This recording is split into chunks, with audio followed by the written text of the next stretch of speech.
behind us, right on the side of us. You could kind of see the thing moving through the woods. All I can remember is flipping the light on, and I see this creature, and I knew in my heart, I knew in my mind, and the whole nine yards, this isn't a man.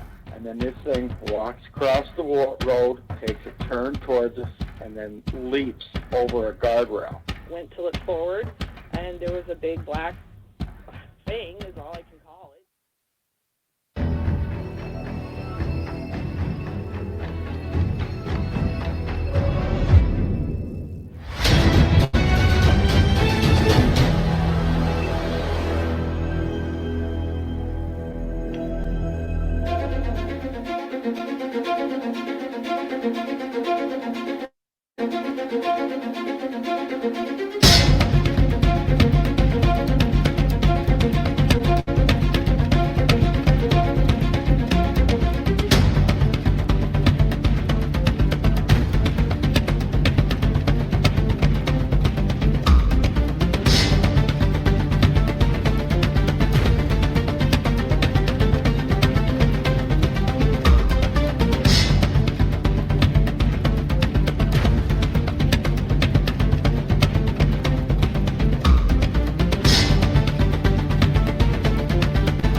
Welcome to Squatch-D TV, exploring the Bigfoot mystery each week with your hosts, veteran researcher, author, and TV personality, the Squatch Detective, Steve Kulls, and from the Bigfoot Research Project of Kentucky, Chris Bennett. Sit back and buckle up as we bring you guests from around North America discussing the Bigfoot phenomena, but not without a few laughs too. Here are your hosts, Steve and Chris.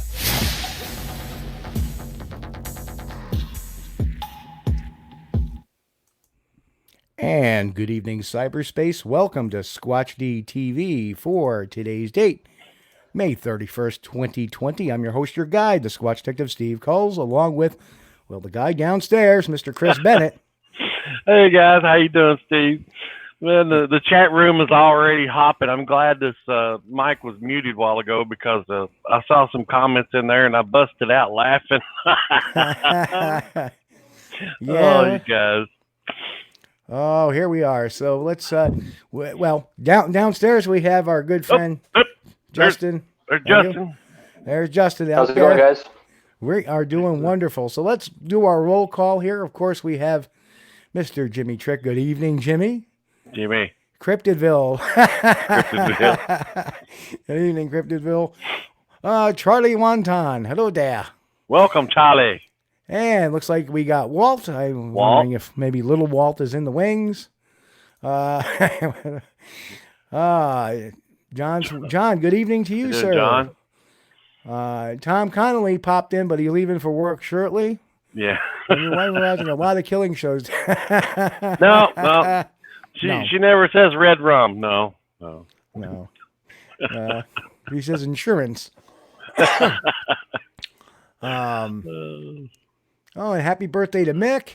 Hey, happy birthday, Mick. Steve, welcome, my big buddy. What's going on? Steve. Gentle Giant Steve Cawthorn. We got Bob. Bob, good to see you, Bob. Big bad Bob. And of course, Sherry saying hi to Chris. Hey, Sherry. Hey. Hey, it's Billy Crank. How you doing? Yeah, Billy. I know Billy from Scarefest, also from Kentucky. Billy, welcome. Terry, how are you? Welcome. Terry. Dave Houston. Dave, it's been a long time. Miss you, buddy. And he's from down in Texas, obviously, Hey, just by the name of Houston. Oh, yeah. And we got Jerry. Jerry, good to see you, brother. Hi, Jerry. So here we are tonight, and another week of shutdown here in New York with the coronavirus. Some areas are going into what they call phase 2, which means I have no idea. Yeah. I have no idea. But anyway, tough week for the nation. Obviously, what's going on in Yeah. Minnesota, but Yeah. Worldwide. Yeah. worldwide. Yep. Yeah. But we're staying clear from that stuff. Tonight Yeah. we're talking about Yeah. our favorite topic, the topic of the big hairy guy or Yep. gal, the Sasquatch. No politics. No politics. So anyway, with us tonight we have Justin Chernipeski from Mountain Beast Mysteries, and you have to excuse me. I was just on a podcast for almost 2 hours, from 6 to 8 tonight, over on the phone, and Slip as a guest. Oh, wow. So I've been on the mic for quite a time, and Diane thanks us for no politics. Yes, we keep all that blah out of here. But anyway, let's get right to it today with our guest. Let me put the graphic up. There we go. And of course, it brings right back down automatically. All right, back up. There we are. Those are some cool shades, Justin. I like those. Thanks, dude. I appreciate it. Didn't expect that to be the first comment of the night, did you? I'll take what I can get. Well, you do a wonderful cinematography job. I'll tell you, watching your stuff, I was like, wow, look at that. You put us right there, which is really cool. But anyway, Justin, how did you, we've had you on the radio portion, and we have a whole ton of new people since then. And I want to thank and welcome all our new subscribers that have popped on over the last week. And glad to have you aboard. Welcome. But so for the sake, we're going to start over like we never did the radio show before, Justin. How did you get started in this crazy Bigfoot business? Well, I originally started off wanting to get into filmmaking, and I was looking for any kind of idea that would be relatively easy to make for somebody with like no budget. And at the time, my dad had called me with a crazy story of an experience he had on Vancouver Island, where he had him and his buddy were out on a little boat on a lake, and they were fishing, and something was throwing these large rocks into the lake while they were there. And my dad had actually like seen this happen. So he was already into Bigfoot, and he's like a believer 100%. So he's like, Justin, like I have this crazy story. You have to like go check out this place. And I was like, well, I could put 2 and 2 together, like the filmmaking and the Bigfoot thing. And it's pretty much my backyard, all these really, I guess, all these areas that have quite a few encounters, like the Nordegg area, and BC's not too far away where Vancouver Island is. So it was just kind of a good, easy way to get into filmmaking. But then the Bigfoot thing kind of took over. So I got sucked into that. Not hard to do. Mick. Yeah. Mick says phase 2 means all men have to shave their what? Oh, Mick, I can't put that. This is a kind of a family show. Justin, we were talking before the show, and I couldn't remember for sure that I'd watched your documentary. I remember now. Yep, no, I watched it. It's good. Yeah. You got a few Thank now. Just to start that all right on the right foot, where can you find some of your material? I know you're on Amazon. I know you're... Yeah, they're all on YouTube as well for free. So you can just go on the Mountain Beast Mysteries YouTube page, and everything's on there. So that's the easiest way. Yeah, I know. That's the amazing thing. See, and you can always tell you're putting that stuff out there. Just here you go. Everybody watch. Have a good time. Yeah, that's and awesome. I think it's also available on Amazon Prime, if I'm not mistaken. That's probably where I watched it. Yeah. Yeah, just don't get mad if I put ads on my stuff. Yeah, it's free, but somebody's got to pay the ticket. Right. There you go. And a couple of more folks we want to say hi to as well. We got George that came in. George? Evening, George. Mr. Bachochin is in. Yeah, see Jay. We found Jay again. Welcome, Jay. We got Michael from over there on Twitter. Hey, hello, Michael. Welcome. B, hello. Hello. Hey, B. And we already had one comment that from Bob saying he's been following Justin for a couple of years, and I'm jealous of his beard. Mine's snow white now. Well, So- my Just for Men is I trimmed my beard and my Just for Men kind of disappeared. So I'm gonna have to try to work on mine again. I don't know. Well, see, you guys are all using the wrong product. I got to use Just for Sasquatch. That may be stuff, it. That stuff stays on forever. But anyway, so let's see. Let's get into it. Tell me about your first time you went out in search of Bigfoot. What was that like? It was Disaster, scary. not disaster. Well, the first time I went out to like look for stuff was the time where I went out to that lake in that first documentary where my dad was. So I didn't know really what I was doing. I didn't really know how to make a film, like what kind of shots to get. I just went out there and was winging it completely. Good for you. And just knowing in the back of my mind that this is a spot where these like really strange things had happened, I don't know, it had a really creepy effect on me, I guess. And I drove up to the lake, I remember, and it's in the middle of nowhere, like up this logging road in the middle of the mountains. And I had actually driven up there 2 times. And the first time I tried to get up there, it was like the tail end of a tropical storm blowing through. And I remember like a lightning bolt came down probably within like 20 yards of my vehicle, and I was like, okay, this is not going to work. So I ended up driving back to the nearest town, and I spent like 1 or 2 nights there, and then I made a second attempt, and then I was able to stay out there for longer. So yeah. And the whole time I was just freaked out because it's an eerie looking place, like it's remote, and just the woods in BC are very like creepy looking. Yeah. So it had that ambiance. Right. And the woods at night definitely take on a different feel than the daytime too. Even worse. They're creepy during the day. And just want to say, Mick, since he apologizes, he's been imbibing on some celebratory libations today. I'll try to keep it clean, but that don't mean I'm not naked. Okay. Well, that's the beautiful thing about our podcast is I can be naked from the waist down. Nobody would ever know. Yeah. Well, never know. But I don't want to stick to my chair, so I'm not. Anyway, yeah, I wanted to ask Justin, did you stay out there by yourself at the lake area when you were making this documentary? Yeah, I was alone that whole trip. So, like that would be kind of creepy, wouldn't it? Yeah, it was creepy, and also like I had driven from Alberta like over 2,000 kilometers. Right. I think it was just over 2,000 kilometers in like a beater, like 1994 Nissan Pathfinder that was falling apart. And so like it almost never made the journey. Like it was making weird noises, really weird noises when I got to that lake. So that was on my mind. And then like I had set up my tent to sleep in the tent, but then I just said, screw it. And I ended up sleeping in the vehicle the whole time, imagining what it'd be like if something was like peering in the windows, looking at me while I was sleeping. Well, I'm not one that's a stranger to driving older vehicles, and I'm fine with that, but I always had this thing, and I'm going to ask you, maybe it hits you that way.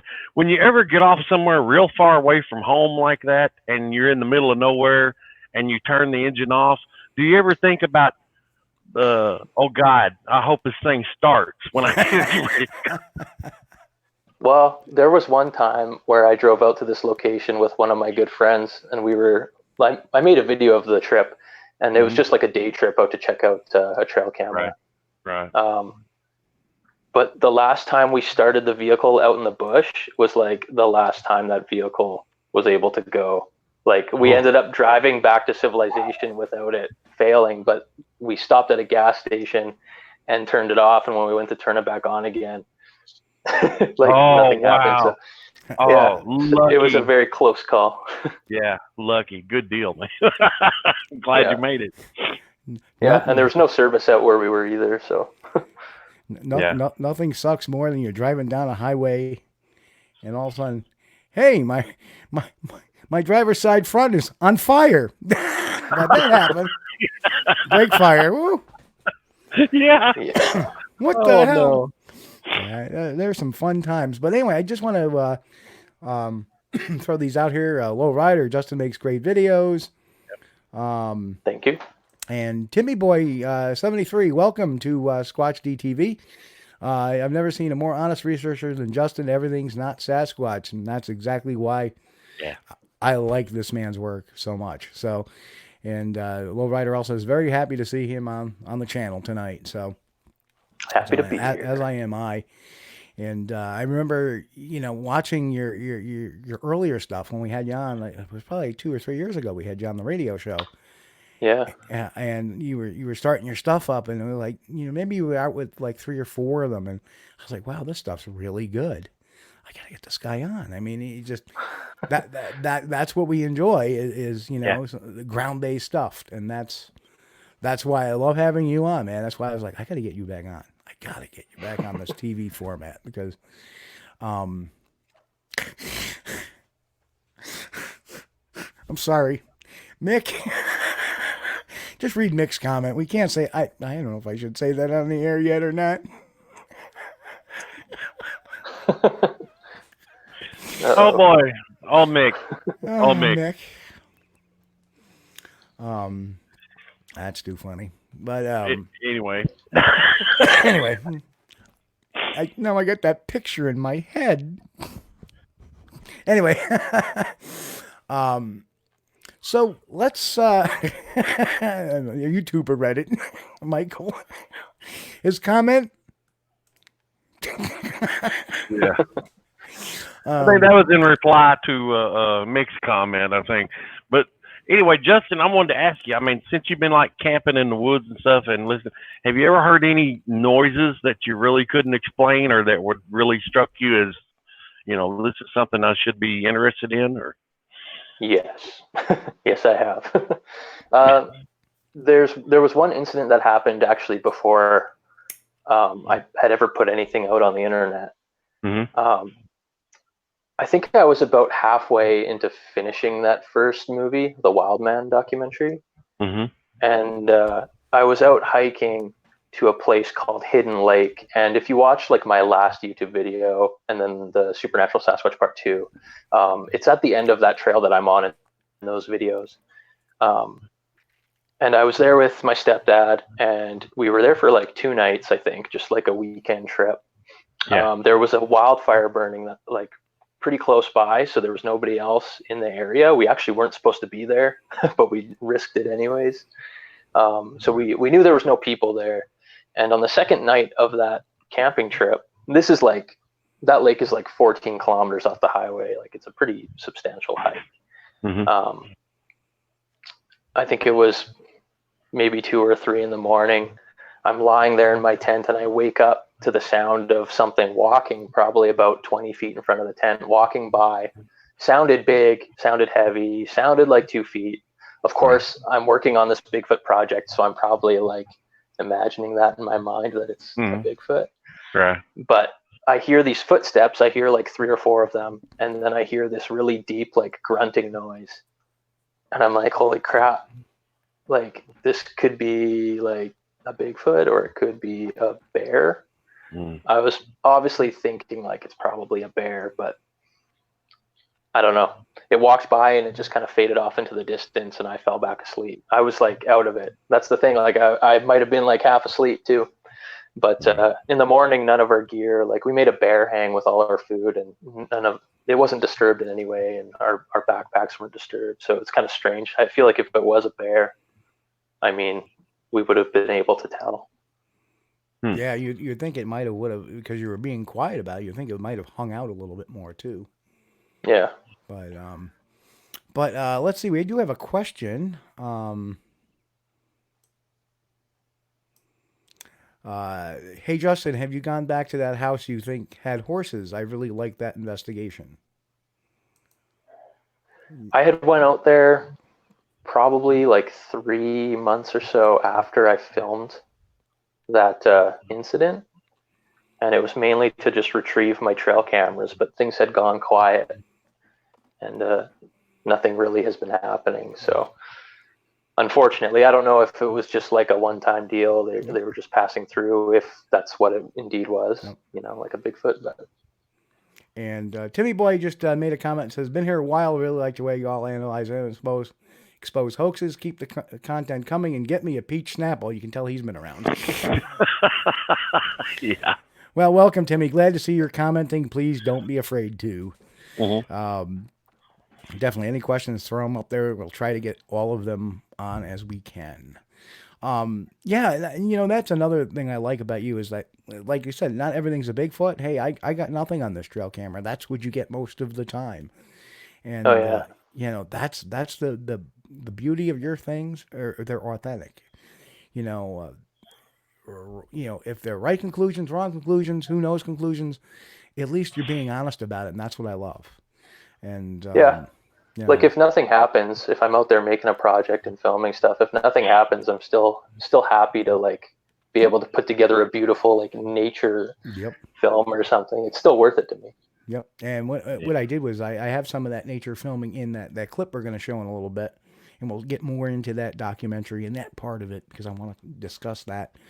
But yeah, there's some part. You're great interviewing. I didn't get his name because I was really in a rush today trying to get that clipped. But you were interviewing a gentleman with a mustache, kind of wearing a camo shirt. He was going over some stuff, so I got some of your interview stuff, some of your beautiful outdoor shots. You're using a drone too, aren't you? Yeah. Oh, jealous. I want to get a drone that. So OT is in the house too. Welcome, OT.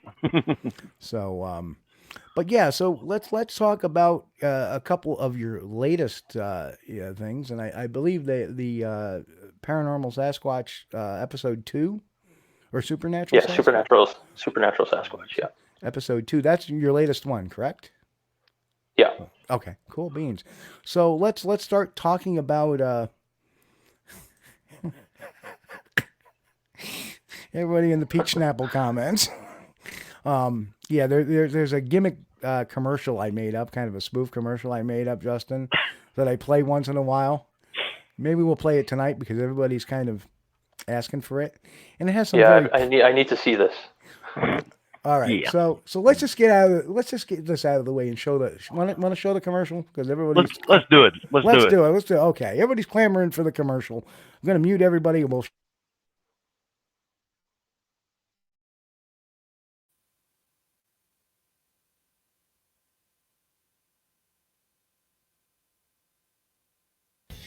Are you Bigfooters thirsty out there? Well, I suggest to get a delicious, refreshing Snapple. Yes, even the most famous Bigfoot rush to the store to get themselves their favorite beverage, a delicious peach Snapple. No need to be cranky when you can just ask your loved one right for a delicious beverage. Got it? No, get me a Snapple. And don't be in such a hurry, there's plenty at the store.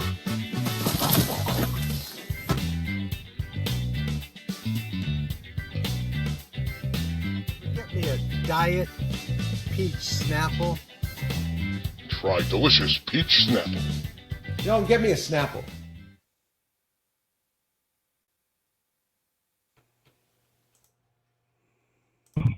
Yep. Oh, I love that. That's the Snapple commercial. Is that the Tom Biscardi or whatever his name is? Yeah.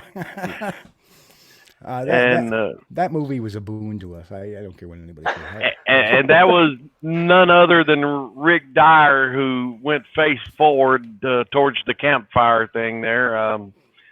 Bless his heart. It's all classic. Yeah, I saw something on a movie one time, and I can't remember what it was, but it says, I can't understand 9 times out of 10, when you do something really great, there's nobody else there around to see it. But when you really screw up big time, the world is watching. The world is watching. Oh, man. Oh, God, Nick is still at it. Justin, did they prepare you for us? We seem unruly, but actually we're a good bunch, even though clothing is optional. And the YouTubers are just dominating tonight. Oh yeah, you guys on YouTube, we want to remind you, please, if you hadn't already, hit the subscribe link. I know it's a lot of you guys already have. But we appreciate it. Like, and share. Yep, appreciate it. Thank you. Appreciate it. But okay, so now we got the Snapple business out of our system. And I'm drinking Pepsi tonight, so. There are nights, though, I will have a Diet Peach Snapple here, which is kind of funny. Just because. Because usually I'll send Sherry out, usually just prior to the show, like an hour or so before I'm going to go down to the store, you want anything? And then one day she came home, she had a Diet Peach Snapple. Here you go. So. I've never been a fan of Snapple. I've tried it, but, I was raised, I'm a country boy, and I was raised drinking either Lipton iced tea, or in my case, it was probably Great Value brewed tea, that was iced tea. And, that's what I grew up with. So only 87 grams of sugar per serving. Yeah, only, yeah. And when you grow up drinking like, regular tea, it's like, you don't want to add any flavors to it and stuff. Kind of throws it off, What's the point of drinking tea? Yeah, it's good. Okay, so back to the Bigfoot. Right. Back to the Bigfoot. Yep. Back to the Bigfoot. Don't want to lose our audience here, Chris. All right, guys. Even though we're having kind of a good chuckle tonight, which I think is sorely needed, but so the supernatural Sasquatch, what got you started down that route? And we'll ask you your opinions after the clip and after everything else. Well, it just seems like within the last 3 years, and I'm sure it's been like going on for quite a bit longer than that. It just seems like there's been a huge increase in popularity on those theories and ideas, which, I mean, a lot of weird cases have come up where things are really hard to explain, can't necessarily be explained by, like, entirely by the flesh and blood theory. So I don't know, it's easy to cover all your bases with a paranormal theory. So right. I don't know, I think that's why a lot of people are looking into it. I'm very open-minded, and I'm willing to explore all the theories because, I'm just looking at it objectively, and I don't know anything about anything. Like, I'm looking for Bigfoot, whatever it is what it is. Justin knows, he's like, I don't want to start an argument here. No, not really. And I am never for telling people they can't believe what they want. And I think I have a lot of scientific kind of explanations for a lot of the stuff. So we will get into that after, the clip. So so you started down this road doing this documentary, and I caught some bits and pieces of some of the strange, the high strangeness, as I like to call it, because as I've told people, if they don't know and your first time watching, I also am a paranormal investigator too. I run my own paranormal group, and we do ghost stuff, and I've recorded EVPs, seen stuff, been touched by stuff, all that stuff. I'm also a demonologist too. People don't know that, but so I know that there's stuff out there that we can't necessarily explain by normal science. I found that this creature, though, for the most part, can be, but we will get more into that as what was the most interesting, without giving too much, what was the most interesting case in this high strangeness stuff that you heard about? Like personally? Yeah. Or one like of your just interviews, or not, or maybe something you encountered, or whatever. The taxidermist that I interview in the part 2 of the Supernatural Sasquatch, he talks about a guy having like elements of his memory being erased. I don't know if this is from like a zapping type incident or whatnot, but that seems very bizarre to me. Also, pretty much every case you hear of mind speak is like, what is that and how does it actually sound? That's what I've always wondered. Like, people say it sounds like a voice. Some people say it's like a strong thought. I'm like, well, then it's probably not mind speak. But right. Well, you're right. You're probably right. So let me just go show that clip, because that clip I picked, I got a 3-minute, 29-second clip, and it talks about the footprints. It's that section where you're talking about the feet walking past your tent, and then you go into the interview with the taxidermist talking about the time loss thing. So I picked a good one. Yeah, nailed it. Good place to clip. Yeah. Yeah, I was like, hey, okay, this is good. This is good for the clip. So okay, so we'll get that loaded. Hang on 1 second, folks.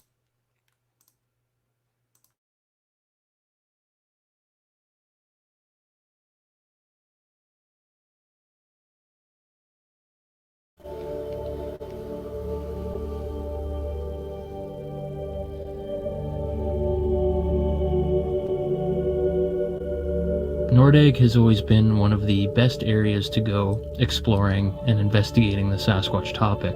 It has a very rich history in sightings and reports, one of the most famous being the 1962 Bighorn Dam incident, where, while constructing the Bighorn Dam, workers spotted multiple Bigfoot-like creatures, observing them as they worked. One of the creatures was reported to be over 15 feet tall. The Nordegg area is also well known for its First Nations history. There's some areas where you'll find Sundance lodges or sweat lodges, and the First Nations people still go to these areas to perform ceremonies every year. It's a very beautiful place, and it's a very spiritual place, and I think that it's the perfect place to be investigating the supernatural Sasquatch.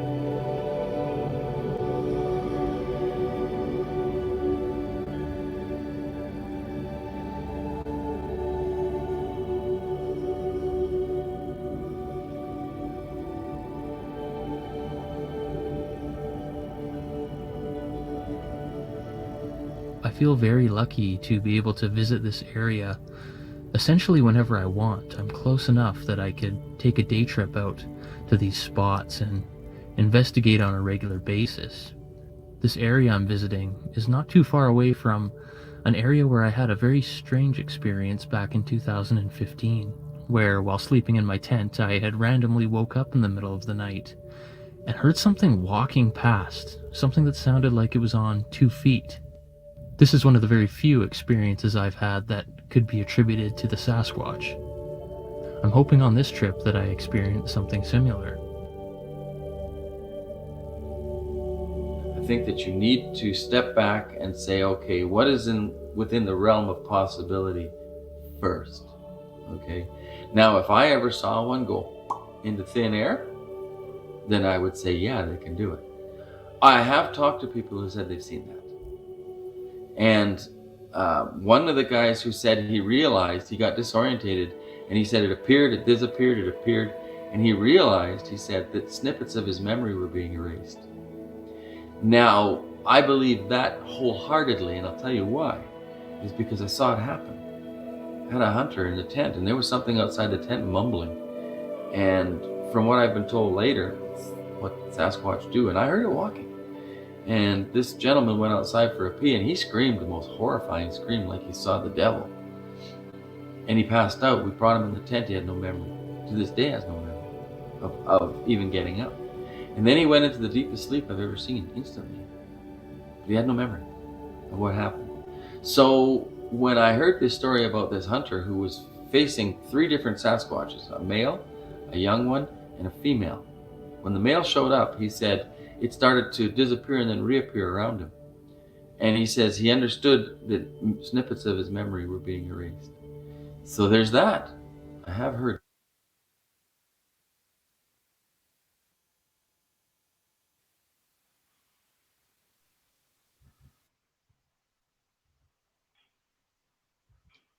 Okay, so there we go. We're all back up. Wow. Erasing memory. Well, we've talked about that before, Chris. Mm-hmm. Yeah. And so, what's what's your take on it, Justin? Have you thought about that long and hard? What could make that happen? Aliens. Aliens. No, I'm just kidding. I have no idea. That's like, the funny thing is with all this stuff, you can easily answer everything by just saying, I don't know, because, you don't really know.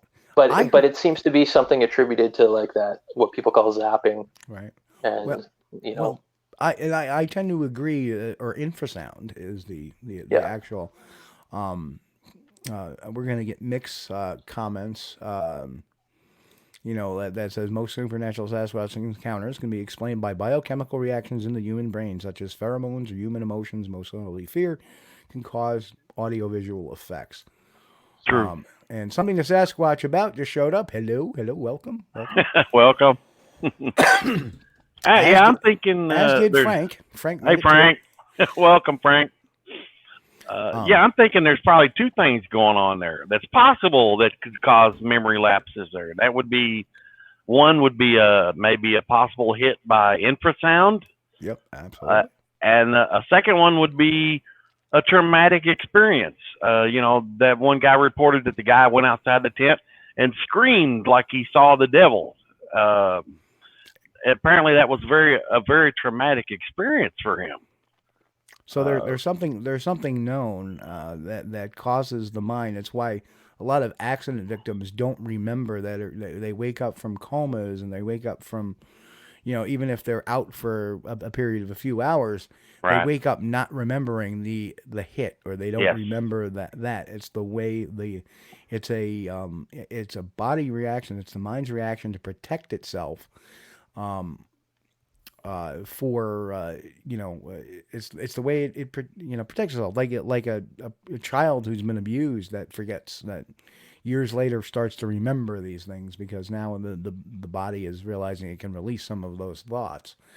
And just the reaction of the one guy that walked out and doesn't remember anything, the scream, the blood curdling scream to me suggests that the reason why he didn't remember everything, not because his memory was taken, but because his mind is protecting him from what he saw, because the Sasquatch is not in this guy's register.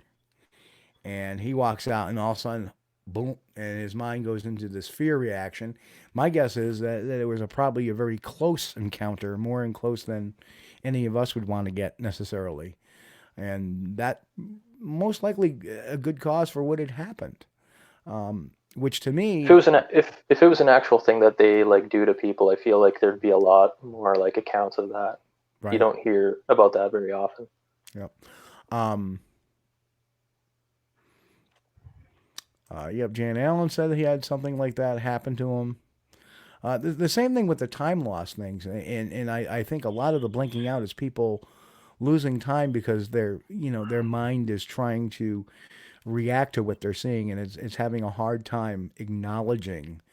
I remember my first Bigfoot encounter. I think it lasted like 40 seconds.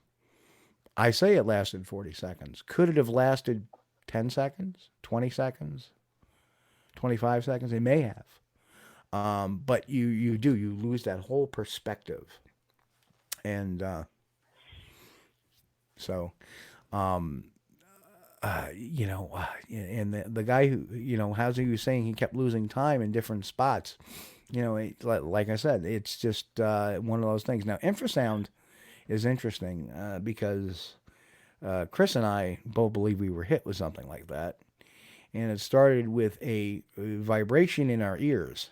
Mm-hmm. And the immediate feeling in and maybe people interpret it as mind speak, but the immediate reaction afterward was, oh, I'm creeped out. I feel like, and I'm going like this to my ear, like, oh, what's, my ear's bothering me. What the heck? And I'm feeling like I'm being watched, and I feel like maybe I shouldn't be here. And that's only happened. The fluttering only happened once. The feeling in my ear, but that's happened to me twice in a very similar location. So yeah, it's and it just comes on like that. Now, could some people be explaining that as mind speak? And like you said, is it a thought or is it really mind speak? And when you said it comes across as a thought, well, that's a thought. I think that's how it is. And sometimes people have these voices in their head that talk to themselves. You got to get out of here. Okay. Definitely possible. A lot of people also just want this stuff to be real, no matter what. Yeah, and that's a good point too. Yeah, and that's a good point too. Well, I got a question for Justin. When you've been out in these areas before, have you ever had an experience where you felt a little discomfort in your ears, either left or right, like a flutter, like something, insect or something by your ear? No, the only thing I've had, and I don't think it has anything to do with Bigfoot, is like almost like a high-pitched humming kind of sound in my ear. Mm-hmm. Right. Like a ringing kind of, but that's it. But I've had that in like indoors before, so I don't think it's anything like that. Okay. And as far as like weird feelings go, just normal fear when you're out alone in the middle of nowhere. You do feel high levels of fear, so I feel like some people might call that like infrasound or being zapped when they just they feel that terror, you know. They might explain it as that. Right. So, you know, do you think you've talked to people before that just want to have a Sasquatch experience, or perhaps? I don't know for sure, but I probably have. Oops, hang on a second. We're having a little issue with the computer right now. Well, that's not what I wanted to do. Where is? Okay, now this thing is being a little bit of a pain in my butt. Well, that's a good picture to leave on there. I like that. Yeah, we can leave it for a little bit. Yeah, it's beautiful. Have you got one of those drones where you can like see the screen while you're flying it? Yeah, I mean, look. It's okay. I shot this on the Mavic Mini. It's like the latest tiny little one that you don't need a license for. So. That's right. That's right. In some places, in Canada, you need a license to fly a drone? Oh, the bigger size ones. Yeah, if it's over 250 grams, then you need a license for it. And this one's like 249 grams. Wow. Yeah. Yeah. So the big Phantom ones with the 4 blades, those big ones, probably you would have to. Now, geez, now I gotta ask. So what? I mean, is it difficult to get a license, or is it? I mean, probably not. I just don't want to deal with it. Yeah. Okay. I was just wondering, you got to take a test or anything like that, because. You gotta study a big book and take a test for sure. Really? But, yeah.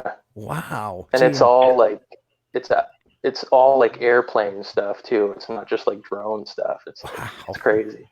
That is, because like in New York, only certain counties you have to just register your drone. You don't have to actually license your drone. You just go in there, say, I need to register my drone. Okay, what's the make and model? And that's because if you drop one in somebody's yard and you're snooping on them, they want to know. Or if you get in the airplane space, guess who's going to get in trouble? So that's pretty wow. Well, it's nice to know if you're ever in a 747 or something and the pilot kicks over, you know, it's okay. We can get Justin to land it because he's got his drone's license. So we were talking about infrasound earlier. Infrasound earlier, and Mick said, I get the same symptoms when my wife finds my secret beer stash.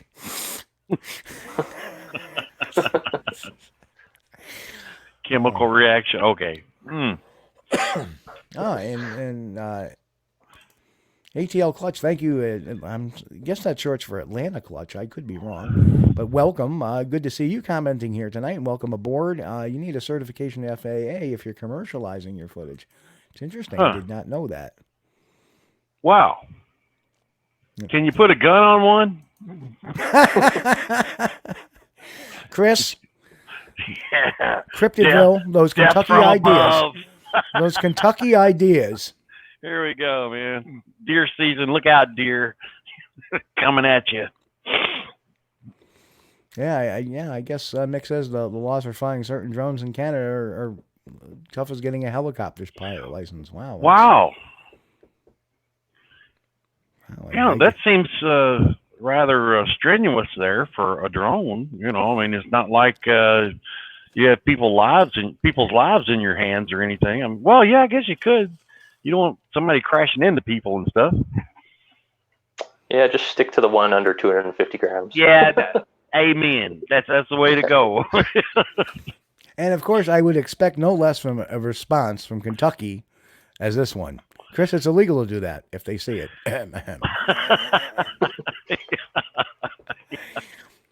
Yeah. I mean, then that gets very interesting because I know a lot of folks flying drones and putting them in videos, and I'm sure they don't have licensing and stuff like that, and a lot of their stuff. Like in New York, I don't know. They just said you got to register your drone, and if you don't, who's gonna? Yeah, I mean, here's the strange fact. I live in Saratoga County. I travel to Warren County. What do I do with my drone? Can I fly it? Can I not? See, in New York, you can.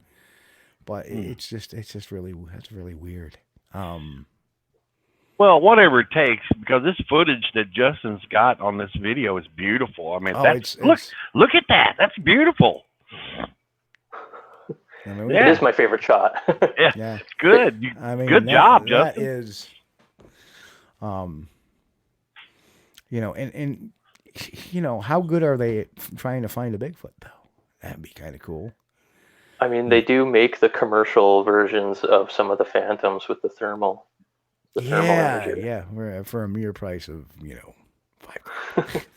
Yeah. Let me just shovel that right out. Well, a drone would probably be a better idea than a balloon.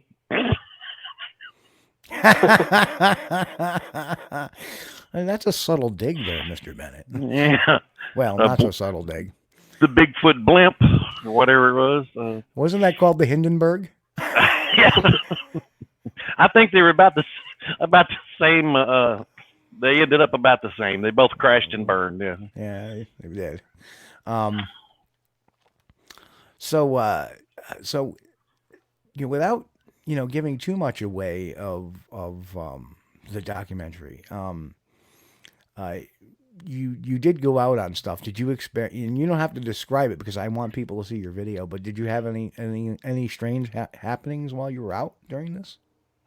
Not really while I was filming this one, but I did go out recently to the same area a few weeks ago. It's in my latest video. Okay. And I found something that looks like a track. Like it's quite long, and it's the typical Bigfoot track shape. Right. And after that, I heard what sounded like a really loud rock clack at the creek that I was walking along. That was probably like 45 minutes after I found the track. And then late at night, probably at it was between 4 o'clock and 4:20 in the morning, I saw a weird light in the sky kind of fly over where my camp was. Probably completely unrelated, obviously. Actually, I had a guy message me today saying that he did some looking around at where the International Space Station would be. And he said that apparently at that time of day, it would have been flying over the Nordegg area. But I mean, when I uploaded the video too, is not when, I recorded it. Was it just traveling in a straight line, or was it making any? Yeah, but no, it was traveling in a straight line. It was just a white light, dead quiet. Does sound like a satellite. Does sound like a satellite. Yeah, but it was really low. It wasn't as high up as a satellite or anything else. Gotcha. It was I would say it would be lower than a commercial plane. Okay, so it's hard to tell in the video, but it's something where you had to have been there. The size of a quarter, size of a dime by the naked eye, or not that big. No, interesting. Yeah, I've been out here in my own backyard and seen a satellite juke over once. I was like, oh, look, a satellite. And you can always tell, to me, I've seen the International Space Station. That thing is pretty bright. Yeah. Hey, and while we're at it, we didn't throw out our congratulations to the SpaceX team this week. Yeah. Awesome work, guys. Yeah. I don't know if any of you guys caught that, but I woke up yesterday morning, I got to watch this. And so I had set my computers up on my computers because I have 3 screens. I had all 3 screens on different shots.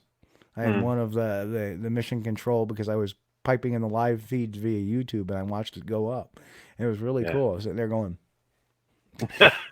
it was cool. It was good to see us back in orbit. Well, that's the thing. I'm kind of glad that the United States is back in the space business rather than paying Russia millions of dollars to hitch a ride. Okay. It's kind of like paying your buddy to ride with him to work instead of having your own vehicle. and your buddy charging $150 a day. Yeah. Well, they're charging more than 79 million per astronaut. Yeah. That's some big business. But you know what I think is the coolest thing, and I don't know if you've seen this yet, Justin, but the boosters on those rockets, they fly back and they land, all done by GPS. And yeah, that's crazy. And a couple of years ago, they did Falcon Heavy, and Falcon Heavy put a cargo load on the nozzle. It was different, and they put 3 boosters on it. This one they only had the one rocket. They only needed the one because it was a lighter. But they threw when they tested it. That's when they put the Tesla in space with the space guy driving on it. I don't know if you ever saw that, but it was kind of cool. Yeah, I did. With a "Don't Panic" on the dashboard, and all 3 of those boosters came off, and the first 2 that came off landed back at NASA, back at Cape Kennedy. I came down, and they come down at supersonic speeds too. Like they break the sound barriers. They do a burn as they re-enter, so they don't burn up. So it causes them to come into the atmosphere very slowly, so they don't burn. Then once they're through the atmosphere, they shut off for a little bit, and then they let them fly, and they come down like 2 arrows. And then all of a sudden they get to a certain spot and they light up again with just one thruster, and it slows them down to where they just go boop. And that's it. They're done. They shut down and they're done. Wow. And the cool thing is, like, they see them and then you just can hear with a sonic boom, and then they land. And then the third one on the Falcon Heavy landed on their drone ship. So it landed out at sea on the ship.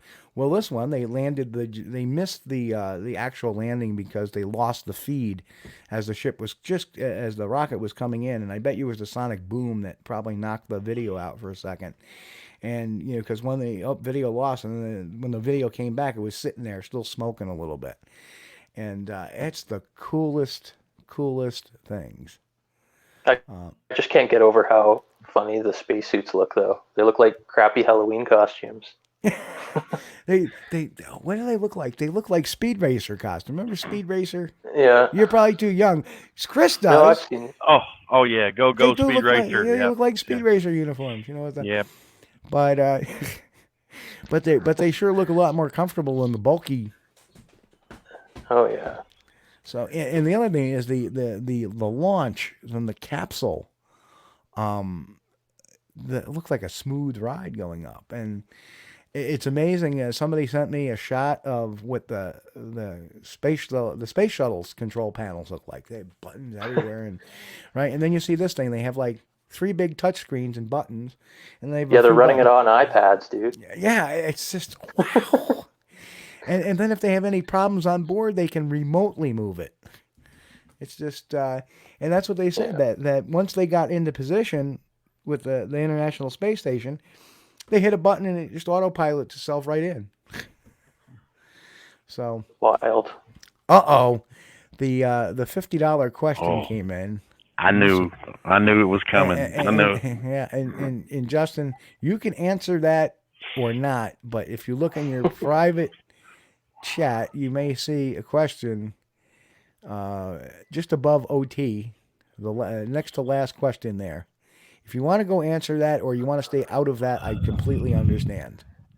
I mean, yeah, I don't like to talk about people, so yeah, we want not yet. Not yet. I mean, there might be a day that comes along in the next little while, but yep. There may be a day we go there, but probably not today. Okay. Yeah. Yeah, a little time. And trust me, when we go there, we'll be all. And Mick had a good comment there for Justin. Steve, it's up about, I don't know, up the top of the page now from where we're at. Mick says, yeah. There you go. It says, Justin, I saw one of your videos and you went to a lake area which is difficult to get to. That was interesting, but I don't think the stick structure there are Sasquatch related. I wonder if he's referring to the Wildman film where I'm at that lake on Vancouver Island. Right. I did find like a weird stick thing in a tree, but could have been anything, and that was literally like my first day out there, so I didn't know what I was looking at. Yeah, and that happens, you know. Yeah. Well, what are your opinions on stick structures, Justin? Do you think that some of them may be man-made and some of them may actually have a little validity to them, or what? Well, obviously we can't say that they're made by Sasquatch until it's actually witnessed. Mm-hmm. Yeah, right on. It's kind of like the crop. They're like the crop circles of the Bigfoot world. Yeah, I know. Everybody. So Mike has asked me, have I been out doing my own research this year? A little bit, not yet ready to film, getting very close. The problem is I'm having with my research areas is that they have been prematurely inundated with people because of COVID-19. That's how people are getting out early. And literally when I went there in mid-April, when the weather broke, okay, got some nice weather coming in, got 40s and 50s and sun. I went there and it looked like it was Memorial Day weekend. It was so bad. I've never in my life, in 20 years of going up there, even on Memorial Day weekend, 4th of July weekend, which I'd gone up there during those times just to enjoy the air, not to do research. There was 2 forest rangers there. And in my days, I've only seen 1 forest ranger in that park once in the first 13 years I was there. And there now I see 2. And there was literally 100 cars parked along the road as you're getting in. And then as you're going down the hill, the camp I usually use has about 8 cars in front of it. I go down to the lower camps, and they have about 20 cars there. And there's people walking up and down the trails, and I was like, there ain't nothing I can do here. Yeah. And it's that time of year where the other area, research area 2 I go to, that does not normally dry out safely until about June. So we're right about the area where I can start getting into research area 2. I'll take a peek at research area 1, but I don't have high expectations. I may have to wait till the fall to get to that area. But as far as that's concerned, yeah, we're going to start on research area 2 probably sometime this month. And I'm also going to be doing very shortly a virtual tour of historical Whitehall Bigfoot sightings real soon as well. So I'm going to be doing some shooting for that for the channel. Other than that, nobody has really reported much since, despite all this activity. And I think that's because you got to understand that, you know, especially in Research 1, this is the time I believe they come back from the Green Mountains is in April. And now the woods is being inundated with people. And they push them to another area. So I'm really got my ear to the ground trying to wait for the next sighting to see where they're originating from. So that's how I roll. I don't just roll to an area without a little history and recent history. I can go to some historical stuff, but unless there's some really recent things that have been going on. And I had a video where I talk about a couple of videos I've done talking about Vermont, you know, the FLIR picture and stuff like that. Well, there had been some stuff going on there that really I'm not at liberty to talk about because I don't have the clearances from the witnesses to talk about that. But there had been some recent stuff, too, that was going on down there, some track discoveries and stuff like that. So, you know, I went down there, and obviously we got the FLIR in 2013 and in the following year. So I try to go in spots that have historically been good in sightings, but where there's some recent stuff going on, because then I know it's heating up again. Because you can go to a hot spot, but if it isn't hot at the time, it's kind of wasting your time. And I always believe that, you know, my first 5 years as a Sasquatch researcher, as anybody should, you should be burning a lot of miles and looking at stuff and getting your boots on the ground, learning. Once you get to that salty, when you become an old fart like myself, and Chris is that's when you start to say, okay, I'm going to move a little slowly and a little more smartly, because if something happens, then I'm going to roll and we're going to hit it hard. But I still have my little blinds and my little areas that I go to that I check out once in a while just to say, okay, anything going on? Nope, doesn't look like it. Off to the next one. Yeah. Oh. So Mick also said, not a dig, Justin. We still love you, typically speaking. Just saying that much. So, Mick, so sorry to get off on a tangent on that one, but somebody asked. Well, Justin, do you have an area that you specifically go to, or are you just mainly looking for like historical sighting areas? Well, pretty much anywhere in this Nordic area, there's been sightings. So you I have it split up into a few different spots. One of them being the spot here you see in the picture. I like this spot a lot. I'm going to spend a lot of time here this summer. Nice. But also the spot I was in last summer where I'm going to be shooting the Quest for the Wild Man series that I want to do. That big, vast valley that's like tucked away in there. Nobody goes there really. It's super remote, and there's been sightings, like visual sightings of them all along like the creek to where you get to that spot. So nice. Obviously all the spots I like are places where there have been weird things that have happened. Right. And also like the tree structure spot, like the famous spot where Les Stroud was with Mr. Standing. Hey, and not to cut him, but my buddy Peter Weimer is in. And, I've been meaning to call him back, but if that event is still on, I will go with you. Just to answer that question if he's on there. So, I'm sorry. I have a question, though. What kind of wildlife is in that particular area? Grizzly bears. Okay, you got the big one. Grizzly bear, elk, I suppose? Elk, grizzly bears, wild horses, deer. Moose? Yeah, everything. You got everything. Yeah. Damn it. See, in New York, we have areas that have certain things and sometimes not. Thank God we don't have grizzly bear. We have the dogs of the bear world. We have black bear. And we got lots of those too. Yeah, they're pretty. Man. What's the matter? Grizzly bears and black bears. Man, I am not going to this area. See, black bears don't bother me. They're pretty much like, you got to get out of here. They generally run away. Oh, yeah. And the grizzlies didn't bother that grizzly guy either until the day they did, Yeah. Chris, I'm going to put you in a rattlesnake-infested bear area for your first drop-off and put you in there overnight by yourself with a camera. Well, rattlesnakes and copperheads is something I can deal with, okay? I've grown up with them. They're just here. We just live with it. But, when you walk out of your house and there's something standing there that's going to eat you, I can't stand that.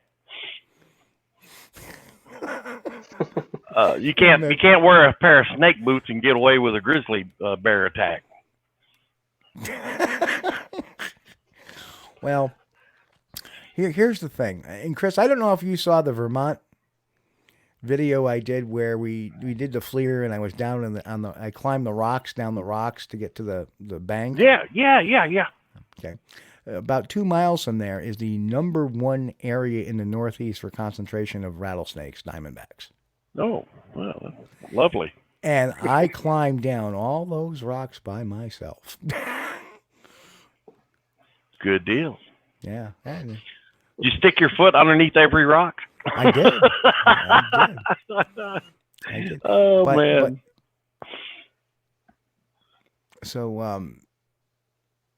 But I just don't. I don't like bears, man. I really don't. And we don't have very many bears left in Kentucky. Thank goodness. Most of them are left. They're over in the eastern part.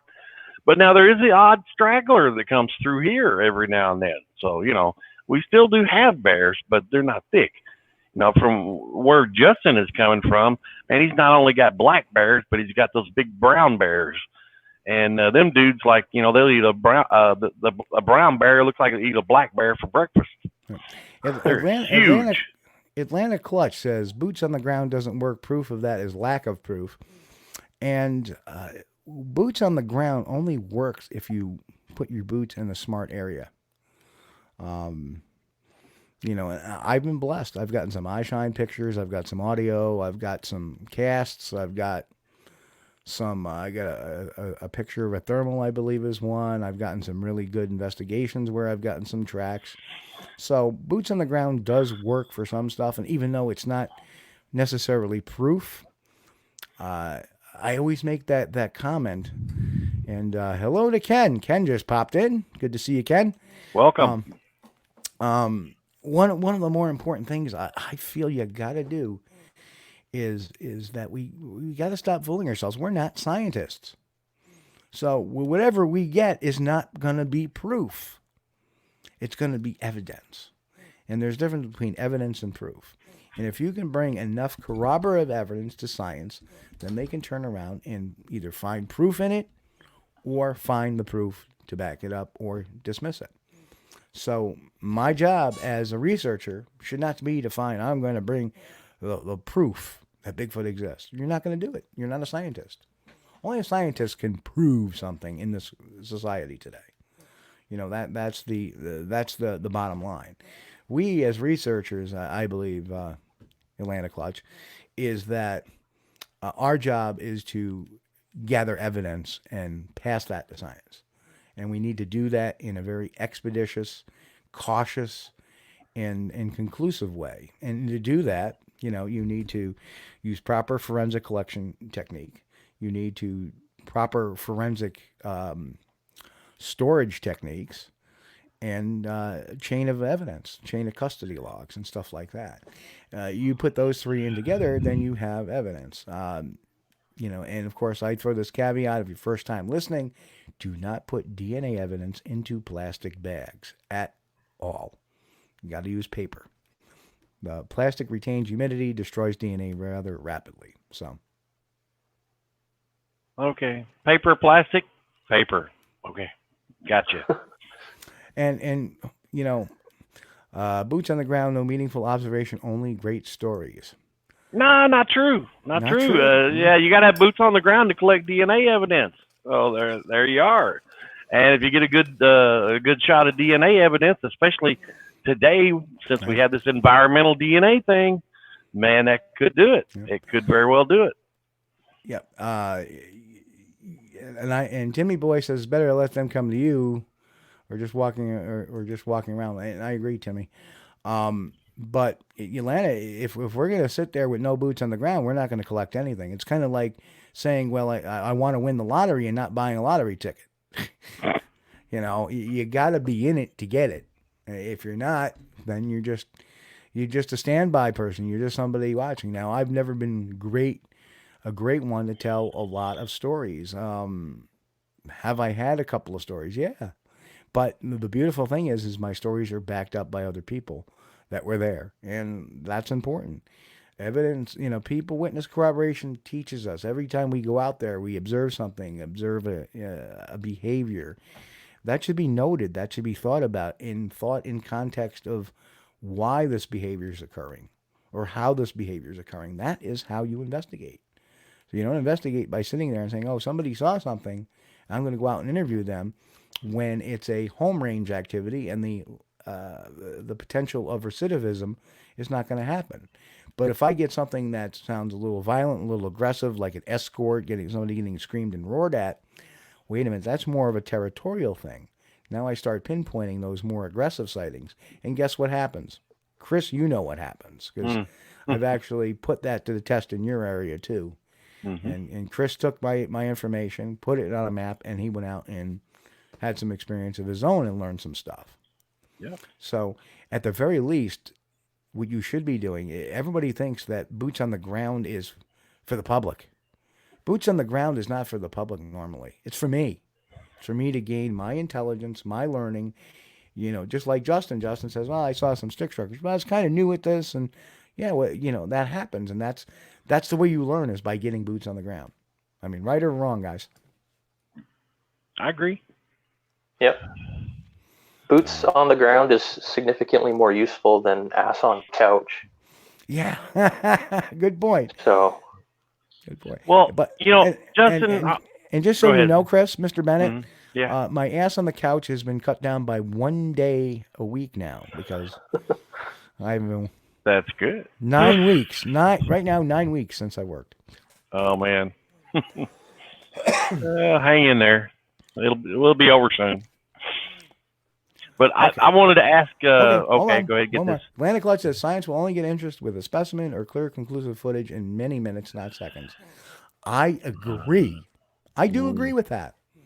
I do agree with that. Atlantic Clutch, I agree with you 100%. They're going to need a specimen or a part of a specimen, which technically is a specimen too. If you find a finger, that's a specimen by scientific standards. I agree. Maybe bringing in some DNA may not necessarily prove their existence, but it may cause some more people to take a more seriously look on the scientific side. So, well, and the clear, conclusive footage will not do it, not on its own. If you get some footage with DNA sampled came from that creature that you videoed, yeah, that'd do it. Yeah, but okay. I wanted to get back to ask. I want to ask Justin. But we have the greatest audience out there. I mean, they ask some questions. So, in Atlanta, ATL Clutch. Thank you for those questions and comments. I mean, that's what makes this show what it is, because we have that interactiveness with our guests, but with our fans too. Our listeners. Justin, I love these guys. We got the smartest audience that there is. These guys are sharp, and they're a little crazy, but that's okay. Aren't we taking after us? We love our audience. But anyway, I wanted to ask you about your dad's experience that he had. And I know that's pretty much what got you started going to the lake and checking things out. Is that right? Yeah. Okay. Yeah, I was always interested in Bigfoot and stuff, like as a kid too, because I was exposed to that by my dad. I mean, but that was like the first outing. Yeah. Was your dad? Is he completely convinced that there's something going on out there? Oh yeah. Yeah. Yeah, 100%.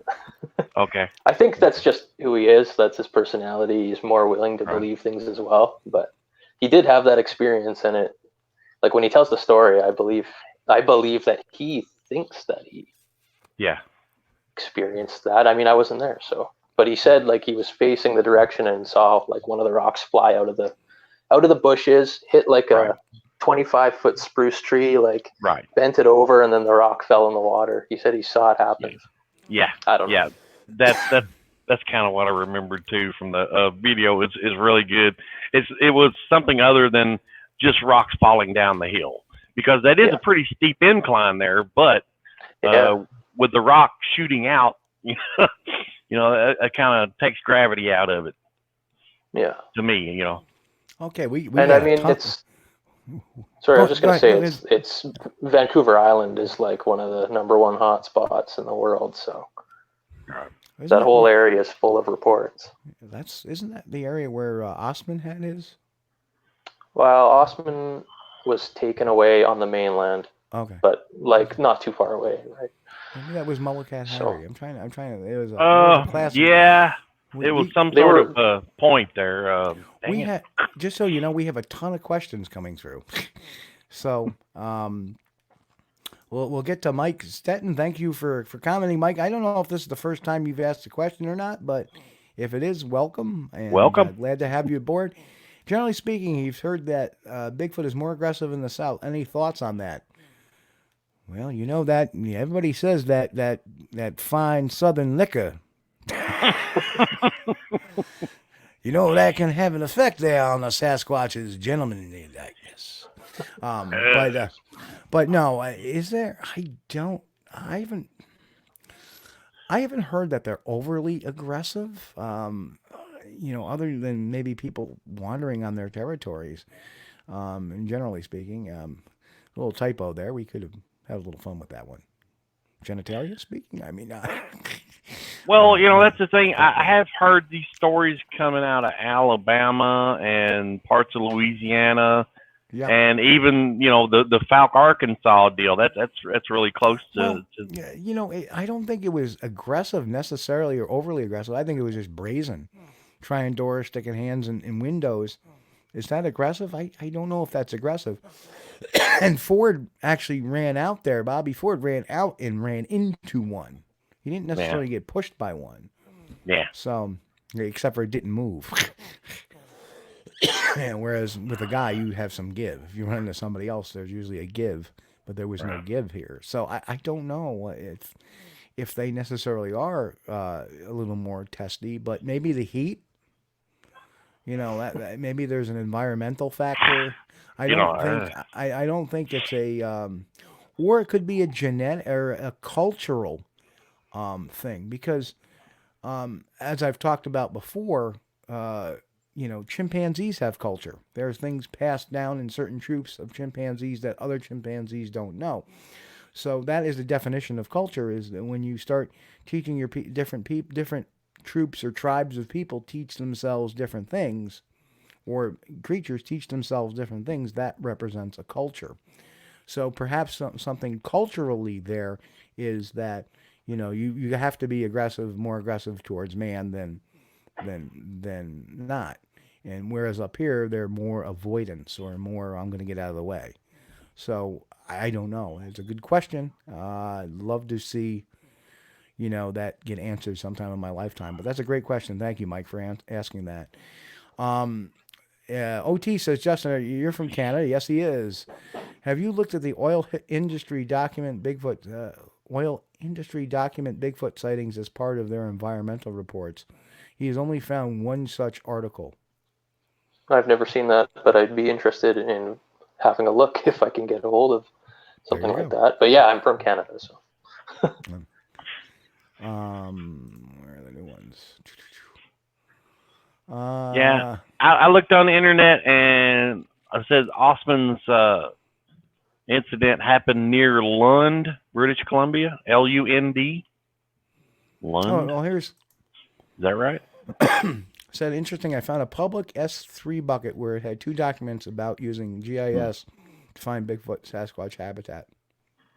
Huh. Yeah, I would like to see that. Yeah, that would be cool. That's a new one on me. Yeah. I mean, I used to work in forestry, and nobody I knew ever had anything going on like that.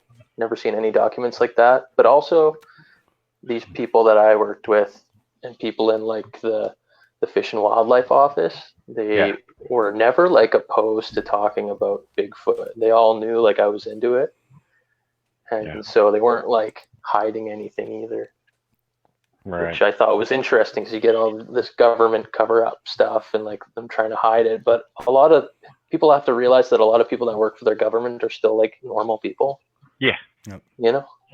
They're interested in stuff, and there's a lot of biologists too here in Alberta that I've talked to about Bigfoot, and they're like pretty open about it. So Mick is also from Canada, so a little correlation between it. So and Timmy Boy says that the humidity heat pisses me off too. A lot of people say that these southern Sasquatch or southern Bigfoot, they don't have a bad attitude. But, I'm from Kentucky here, and the experiences that I've had, which I've not talked about much here, but they've been pretty calm. There's not been any threatening behavior or whatsoever. So, I guess our guys are pretty well behaved. I don't know about them anywhere else. That's because of your gun laws. No, I'm just kidding. I can pick up a machine gun and. Oh man, that's horrible. Geez, there are so many. Wow. Hey, and look who just popped in, Keith Worley. Good to see you, Keith. Keith, welcome. So, and Steve Collar was mentioning Osman about Bigfoot picking him up. And that could be kind of an aggressive behavior, I would think. Yeah. We're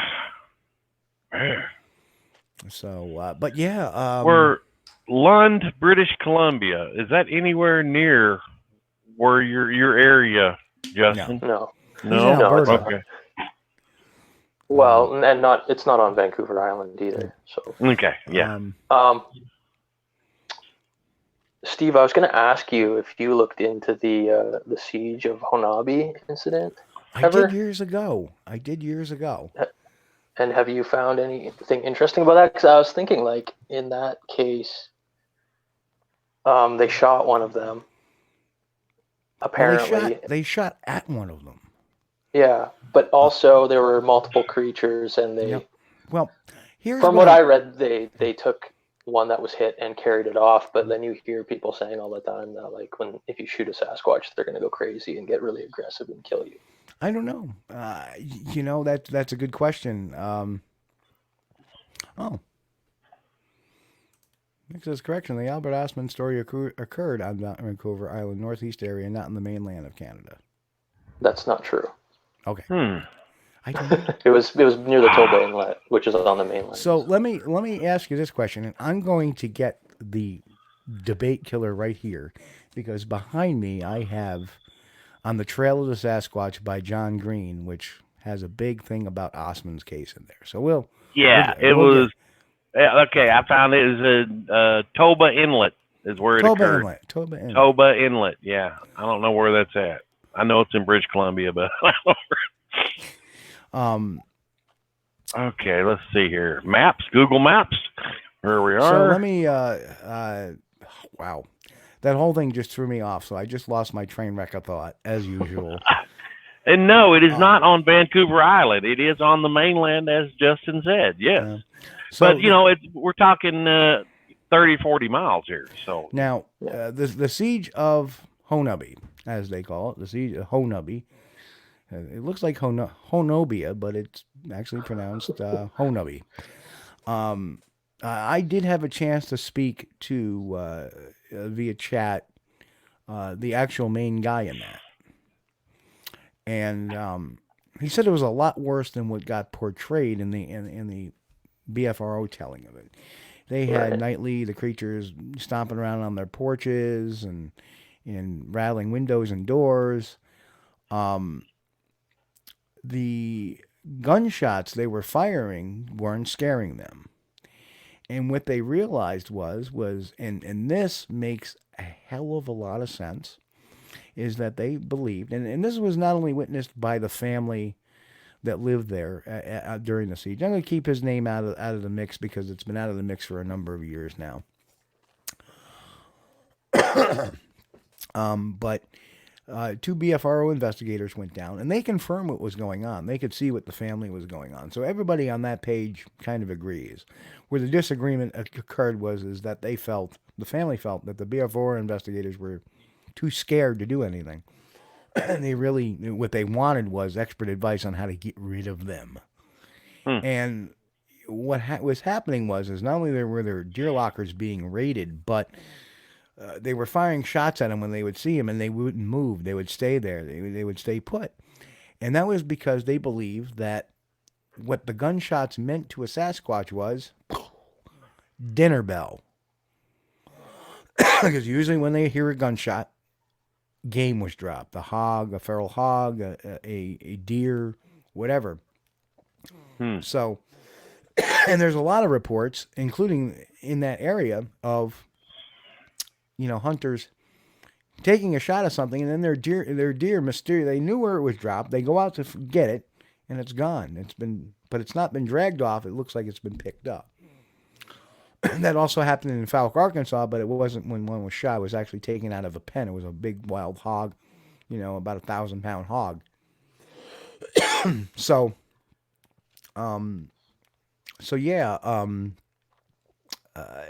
That's the story I heard. And I think the reason why they weren't afraid of gunfire was because it meant the dinner bell to them. And I think if you think about it, Sasquatch is probably observing us a lot more than we're observing them. They're naturally camouflaged. They move quick. They are smart.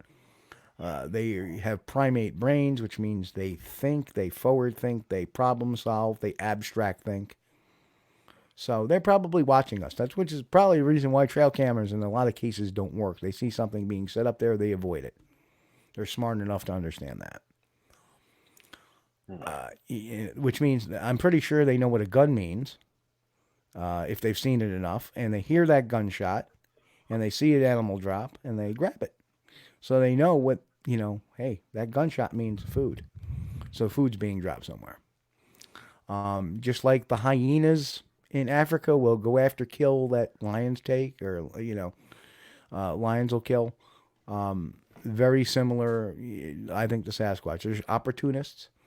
I would believe they're omnivorous. So very opportunistic things, and they'll take the path of least resistance if they have to. And Chris and I have had lots of conversations about paths of least resistance and power line cuts and railroad cuts and stuff like that. And I would also say to Justin, if you have any railroad lines anywhere, probably a good highway byway for them too. Yeah, well, the Ruby Creek incident back in the day in British Columbia took place along a railroad track, or like right next to one, anyways, where they had barrels full of fish. This family, and they were being raided as well, and the family escaped down the railroad to get away from this thing. So, yeah, that's one of the good old classics. yeah. Yeah. Well, that Honobi thing, that sounds like Ape Canyon and Fred Beck incidents, what it sounded like to me. The Honobi, what was it? Honobi, the siege at Honobi. The siege of Honobi. Yeah, that sounds like the siege of Ape Canyon all over again. Less violent. So right here, and this is an oldie but goodie. On the Track of the Sasquatch by John Green. Yeah. That is old. Wow. Yes, it is. So I'm just trying to get to Albert Ostman's account right now. He kind of combines the chapter with William Rowe. So I got to find the actual Ostman portion. There we go. Yeah, Justin, I've got this thing. I want somebody to make a movie about Albert Ostman. I would love to see the Albert Ostman story. Anybody, make it. It would be so good. And I think you could probably do it in an hour and a half, probably, I think so. Definitely. There was an old episode of, it was a Canadian TV show where they recreated the Albert Ostman encounter, which was kind of cool. I can't remember what it was called though. I think it was like, it slipped my mind. I can't remember, but it was interesting. Oh yeah. Okay. So here we go. We're gonna answer this a little bit about Ruby Creek. Yeah, Mike, you're the deer. You're right. The at Honabi, the deer were attracted to the area by snow peas, which attracted the Bigfoot to the deer, and that is correct. That is the same story. So, okay. So according to this, what Ostman says is, I have always followed logging and construction work. This time I had worked over 1 year on a construction job and thought a good vacation was in order. British Columbia is famous for lost gold mines. One is supposed to be at the head of the Toba Inlet. Why not look for this mine and have a vacation at the same time? I took the Union steamship boat to Lund, British Columbia. From there I hired an old Indian to take me to the head of Toba Inlet. This old Indian was very talkative. He told me about stories about gold brought out by a white man from this lost mine. The white man was a very heavy drinker, spent his money freely in saloons, but he had no trouble in getting more money. He would be away a few days, then come back with a big bag of gold. But one time he went to his mine and never came back. That's interesting. Some people said a Sasquatch had killed him. Also very interesting. At the time, I had never heard of Sasquatch, so I asked what kind of animal is called a Sasquatch. The Indian said, they have hair all over their bodies, but they are not animals. They are people. Big people living in the mountains. My uncle saw the tracks of one that were 2 feet long. One old Indian saw one over 8 foot tall. I told the Indian I didn't believe in their fables about mountain giants. It might have been some 1,000 years ago, but not nowadays. The Indian said there may not be many, but they still exist. We arrived at the head of the inlet about 4 p.m. I made camp at the mouth of a creek. I'm just trying to see if there's any... Next morning, I took my rifle with me, but left my equipment at the camp. I decided to look around for a while. So he was at the head of the Toba Inlet. Yeah. That's where it was. So. Yeah. Apparently, Ron Moorhead went out there with some other people, and they were trying to find the location. Is what he was saying. Yeah, and that's entirely possible. But the disturbing thing I find, and this is the only disturbing thing, is it just seems, and again, I always say this, and I use it with a word of caution. Even though Osman signed an affidavit, it to me, Osman's account just doesn't sound right to me. And reading, the script account where he's talking about what this old Indian had said to him, to me makes it even less believable. Well, the part where he talks about that other guy going missing, yeah, that definitely takes away some of the credibility to me. It sounds like it's being a setup. Yeah. And that to me, if Osman's tale was just, hey, I was out there and I came back and I got kidnapped, it would have been a good story. Yeah. But as a lot of people who tell stories, they add more and they add more and they add more to give them more credibility. And actually what they do is they make it sound less believable. Yeah. So to me, just based on reading the setup, to me makes me find that a lot suspect to it. I still like it. I like it. I always say this, he had a gun. Why didn't he use it? Why didn't he fire it in the air? He did fire it. Did he? Yeah. And it did nothing to them. He shot it over the head of the female. Right. Well, that's when he was escaping. But originally being kidnapped, he was dropped off, and he was there for a while. And he used his snuff rather than just pick up his gun and go bang, bang, bang, and try to scare them out. Well, I don't think they were violent at all until he tried to leave. So I agree. He had like 5 or 6 cartridges for his rifle, and that was it. Now, and he was thinking he didn't have enough ammo to take care of all of them. That is what he was thinking. I guarantee it, because man, these things are, they're big, Steve. I mean, yeah. I know you've seen them, but the full-grown male adult, these dudes are big, and it's like a full-grown fat man like me could stand next to one of these big guys, and it's like you feel like a 5-year-old kid staring up at your adult father. Yeah. There's that much of a difference in them, and it made me wonder. And I carried a pistol on me at that time, and I did have one encounter that was really close. It was really close, too close.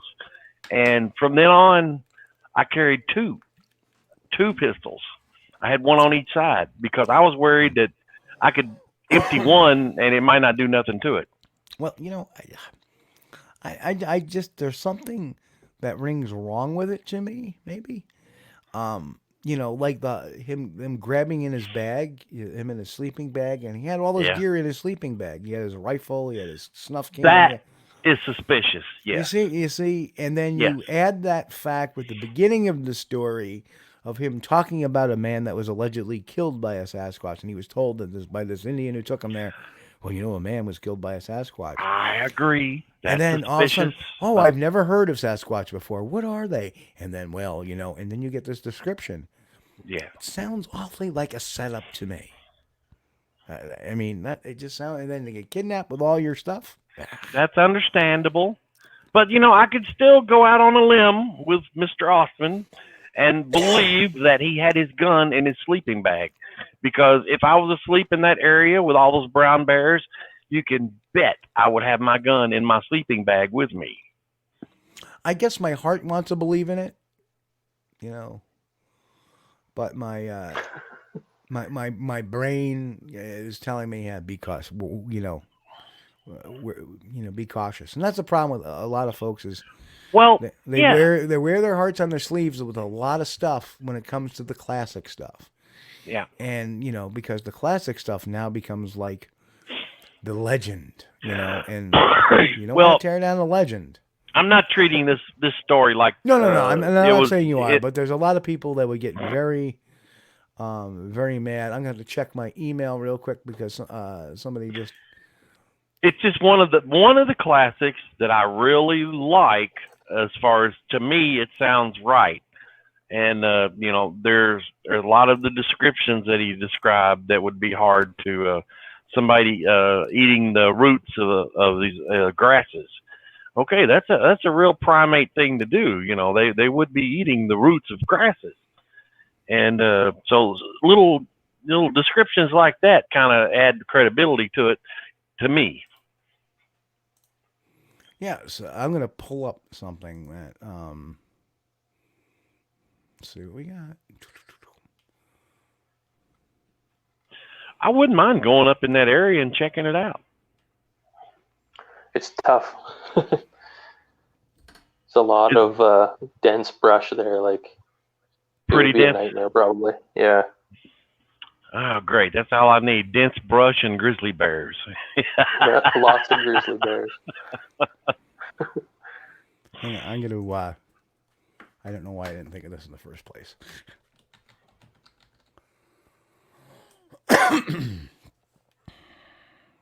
Okay.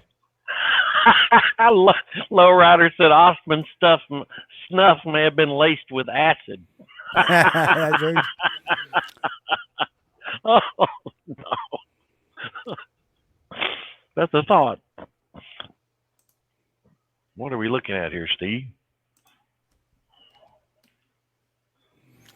This is a Trans Mountain Pipeline, volume 5D, blah, blah, blah, blah, blah. And I this is just really quick. So, obviously it's going to take me a little more time to delve into this. All I'll do is I'll PM these documents over to you tonight too, Justin. Yeah, that'd be cool. But right here it says plate 5.14, 0.1.4-5, broken and twisted branches are evidence of Sasquatch presence at RK 124.6. This reminds me of the Columbus Day documents. Yeah, it could be. There was like a forestry handbook that they apparently gave out. Yeah, and this reminds me of that. Yeah, and there it is.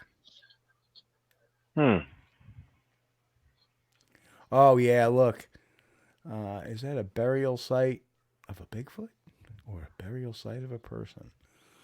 So what I'm going to do is I'm going to take these documents and we're going to start researching into it. We may find something out. And I want to thank OT for sending me these. Awesome.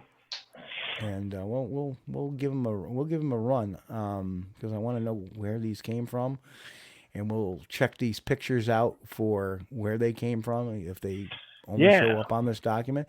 There is another one too.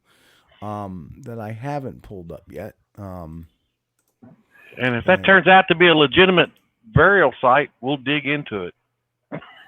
Yeah, and hang on. That was cheesy, wasn't it, Justin? You know what? I'm gonna let it slide. Yeah, let's search for this term on this next document and see if we got it. 1 of 1, and see, then there's another one that apparently is coming out, and this is supposedly a presentation on Amazon. Optimal site selection. Okay. Right? And then you see right there. So something, I don't know. Like anybody could make this stuff. Exactly. So we'll take a dig into it, and how I normally do this is I'm going to try to find the exact document, and then see if it matches what we got here.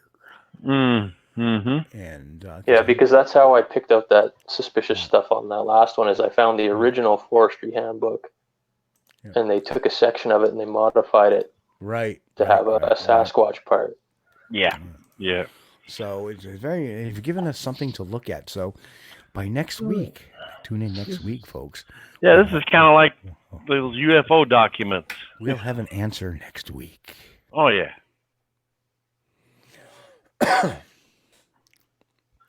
So, we'll have to see. Somebody, yeah, that's, and OT even says, guys, check it out. And seriously, tell us. Yeah, we will. It'd be interesting to see if this was planted by somebody and, hopefully not by the name of Linda Newton Perry. Oh no. Toba Inlet. The whole the Miller document. Yeah, and that was actually very smart how that was done, because she took a couple of people. She took one person who was a Miller by one profession, and then totally mixed in a Miller of another profession. Yeah. And the funny thing is that, obviously neither one went to an Ivy League school, so that kind of killed everything right there. But as she would state, and then the other parts of the Miller document, which that was the follow up on finding the bodies, and here's the loggers that found the bodies, and of course they were stolen out of a newspaper article. Was that the Justin Lund photo? Yeah. Well, it was Jerry Lustin. Remember the Jerry Lustin? Jerry Lustin. Yeah. Here's Jerry Lustin. It was actually a guy by the name of Buzzy Franklin. And the funny thing is actually somebody that's a Bigfoot researcher out in the area Buzzy had his diner said, "Oh yeah, I saw that picture all the time. He had that picture in the diner." Yeah. So it's like, I know Buzzy for years. Too bad his diner closed. He had good food there. It's like. Yeah. Yeah, and then, my uncle grew up on Lockwood Farm where there was no H.A. Miller, according to someone who could look. Yeah, and truthfully, there was an H.A. Miller, but he was a doctor in the late 19th century. He got his degree in the late 19th century. And by 1910, he had co-authored a book or some papers with other doctors. Nothing to do with the Miller that graduated in 31 or 34, whatever it was she said it was. It supposedly was the guy who investigated this or, dissected the body. And the guy that she's saying it was a forester. He wasn't a doctor or a biologist or anything like that. Yep. So, Mick is taking off. I got to go before I dive in. and he also follows that up with, and stay away from the ballyhoo crap. Yep, exactly. Good advice. Yeah. Yes, good advice. Good advice. Well, we might as well wrap up the show. We've had some great discussion tonight. And I think, Justin, again, we can find your stuff if you search YouTube on Mountain Beast Mysteries. And Justin has some really, really, awesome stuff that's out there. Check it out. He does things with an open mind, which is awesome. So what have you got planned for the future? Well, I want to get out to that valley that I had filmed last summer. That's out in the Nordegg area. And I want to do like a prolonged expedition, something between like 2 and 3 weeks, and just stay out there and see what happens. And then the area I was in the second Supernatural Sasquatch film, I'm going to be taking a lot of trips out there. I like the hike out there. It's not too taxing. It's a little bit long, but it's easy to get to. And there has been weird things happening out there. So and bring more. Those are the two main areas. Yep. And I would say, definitely keep at it, man. You're doing great. And, thank you. It's folks like, and I don't know if you know Cameron Young. He is from the Edmonton area too. He's kind of new at it. He's been doing a lot of desktop stuff for a number of years and started getting out recently. And he's up your way too, and he's another guy that's very ground based, younger guy. He's probably in his early 20s. Well, sharp, very sharp, sharp kid. Yeah, sharp kid. I'll have to look him up. Yeah, he is on my Facebook page as friends on my. But if you need his contact, I'll pass that over to you too. Yeah, you sure. guys can talk it out because I know he's trying to get out there and he's trying to do stuff and he's got some big. Not really anything, but he's just trying to get into it. So hopefully we can get him hooked up with somebody. Yeah. As far as that, Justin, I want to thank you for coming on. Any other last messages you want to get out to the listeners out there? No, just go to the YouTube, subscribe. Stay tuned for more adventures this summer. Hopefully we'll find something substantial, but probably not. Hopefully no misadventures either. Well, misadventures make for good movies too. Yeah. Tell me about it. Years ago, I did a Bigfoot trip out and I was videotaping and we come out and there's one of the guys on my team who I was driving behind. He got 2 nails in his tire. Ooh. And he's like, and he had just bought the car the week before. So here's the video. Son of a beep! I can't believe it. It's a beep hole. Beep, beep. This is some good video. Oh man, that's terrible. So all right, brother, you be safe. Great talking to you, my man. Thank you, Justin. We appreciate having you on, buddy. We'll definitely. Thanks for having me. Definitely be keeping in touch on that other topic we've been talking about. So. Oh yes, definitely. So, all right, my brother, you take it easy, bro. All right, take care, guys. So that was a heck of a great show we had tonight there, Chris. Oh man, I love Justin. He's a great guest. He's awesome to talk to, and easy going. He's not one of them people that says, "Oh, this is Bigfoot. That's Bigfoot. This is Bigfoot." He looks at it through a lens and says, "Wait a minute now. Yep. This could be something else." I like that. And he's not one to shut things down either. Yeah. Yeah. And I agree with that. It's kind of funny. I have a friend. Her name is Cookie. It's her screen name. I see her at Winter Parafest. Mm-hmm. I do out in Rochester. Just saw her, and she had this. She wanted to talk to me about this kind of alien attitude about Bigfoot and stuff. And I listened to her, and we listened to her, and I said, "Well, here's what I think," and boom, boom, boom, boom, boom. And I didn't shoot any of her ideas down, but I explained what I thought. Yeah. And she turned around and was like, "Wow, that was really, really cool." Because, usually people either shut me down or, Justin's on the right track, man. Doesn't shut up, he listens, active listener, and doesn't really put in an opinion necessarily. And just, hey, these are one of the things we need to get answered eventually. That's awesome. And not everything is a Sasquatch. Again, awesome. So, I don't know what shenanigans we're going to pull off for next week, Chris. But I will try to get some more videos off this week on the YouTube channel. So yeah. You did that Whitehall, New York, wouldn't you? Yeah, I did the Squatch stories last Tuesday. I was going to do a couple other things, but I worked on a little investigation that kind of floored me, and I really had to sit back and think about how to proceed going forward. And so, and then dealing with other stuff too, getting some life stuff getting together, all good, nothing bad. Yeah. But so that took some of my time out. Had to do a little man chores and stuff like that. So, but anyway, folks, I want to thank everybody for showing up this week again. Chris.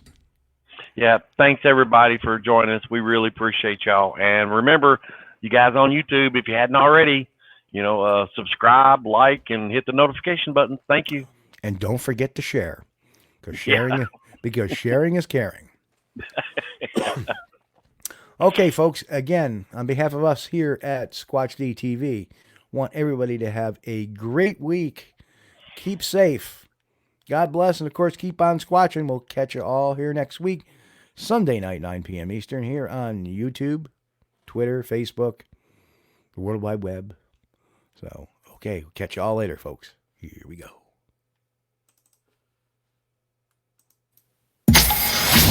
A folks. You've been watching Squatch-D TV. Join us each week, Sunday night at 9 p.m. Eastern, for the latest on the Bigfoot mystery. As always, we thank you for being our loyal viewers and encourage all to subscribe to our YouTube page at youtube.com/Steve Kulls. As always, have a great week. Stay safe. God bless. And keep on squatching.